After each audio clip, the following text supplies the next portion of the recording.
Kita mulai informasi terpopuler di cnbc.com dengan informasi dari dalam negeri.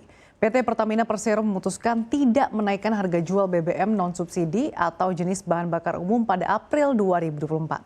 Dengan demikian, harga BBM Pertamax CS masih sama seperti Februari 2024. Korporat Sekretari Pertamina Patra Niaga, Irto Ginting menjelaskan, keputusan tidak melakukan perubahan harga mengacu pada beberapa aspek, antara lain keputusan Menteri SDM tentang formulasi harga JBU atau BBM.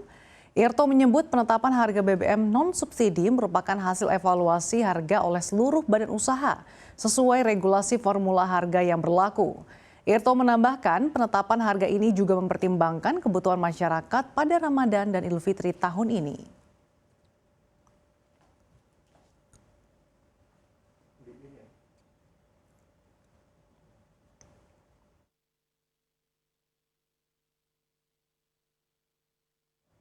Kita beralih ke informasi lainnya terkait mudik, di mana Korlantas Polri akan menerapkan ganjil genap pada mudik Lebaran 2024. Kebijakan ini menjadi opsi pembatasan bagi kendaraan pribadi yang dilakukan dalam arus mudik tahun ini. Kakor Polri Irjen Aan Suhanan mengatakan pengawasan ganjil genap akan menggunakan e-etle. Bagi masyarakat yang terkena tilang, surat konfirmasi akan disampaikan setelah libur Lebaran, yaitu tanggal 16 April atau dengan kata lain tidak akan dikenakan tilang di tempat. Kebijakan ini akan diberlakukan mulai kilometer 0 di Jakarta hingga kilometer 414 di Kalikangkung. Tak hanya itu, penerapan kebijakan one way akan diberlakukan mulai 5 April pukul 14 waktu setempat hingga Minggu 7 April pukul 24 waktu setempat mulai dari kilometer 72 ruas jalan tol Cikopo Palimanan hingga kilometer 414 ruas jalan tol Semarang Batang.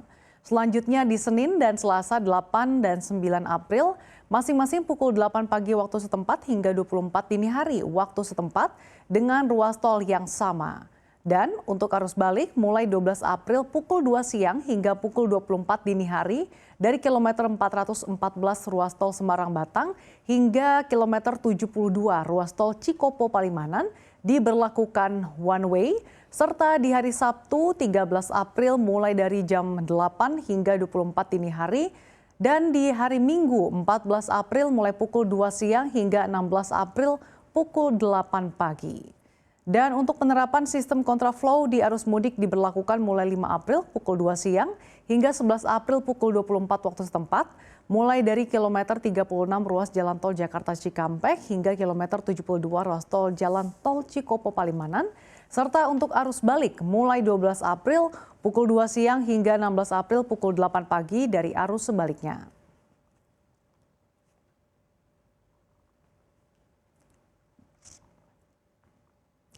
Kita ke informasi berikutnya. Saat Lebaran, biskuit Kongguan jadi hal yang tidak bisa dilepaskan. Masyarakat Indonesia sering menyajikan makanan kering itu ke tamu bersamaan dengan kue-kue lainnya.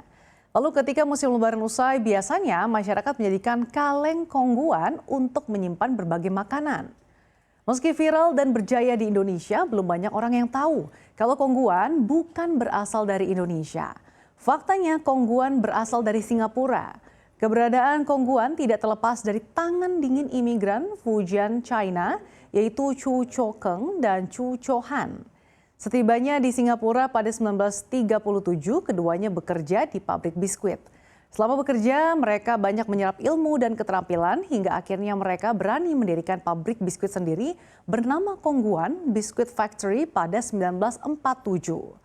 Menurut Who's in Malaysia, Singapura 1993, di pasar Singapura biskuit ini cukup sukses dan penjualannya berjalan positif. Perlahan pabriknya pun mengalami pemindahan ke tempat yang lebih besar dan dari sinilah Kongguan mulai melakukan ekspor produk khusus ke negara-negara Asia Tenggara. Di Indonesia, biskuit Kongguan pertama kali hadir pada akhir dekade 1950-an.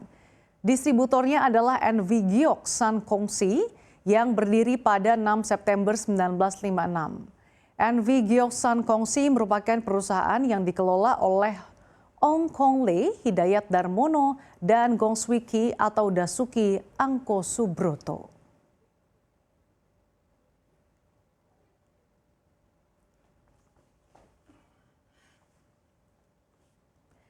Kita beralih ke informasi lainnya dari mancanegara. Singapura didaulat sebagai zona biru terbaru di dunia. Hal ini disebutkan oleh Dan Buettner, pencipta istilah zona biru, yang mengatakan kepada CNBC Make It pada Minggu 31 Maret lalu. Zona biru adalah tempat yang memiliki jumlah penduduk berusia 100 tahun atau 10 kali lebih banyak dibandingkan dengan Amerika Serikat berdasarkan basis per kapita.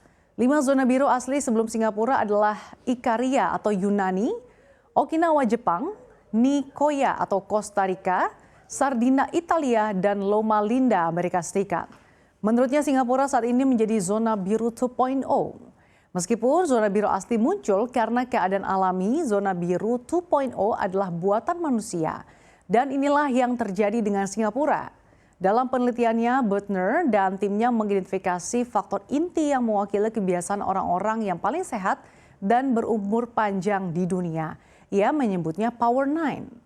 9 prinsip tersebut adalah bergerak secara alami dalam kehidupan sehari-hari, memiliki tujuan menjaga rutinitas untuk menghilangkan stres, berhenti makan saat 80% kenyang, makan lebih banyak makanan nabati, mengonsumsi alkohol dalam jumlah sedang dan teratur, menjadi bagian dari komunitas yang menjaga orang-orang terkasih tetap dekat dan dikelilingi oleh orang-orang dengan kebiasaan sehat.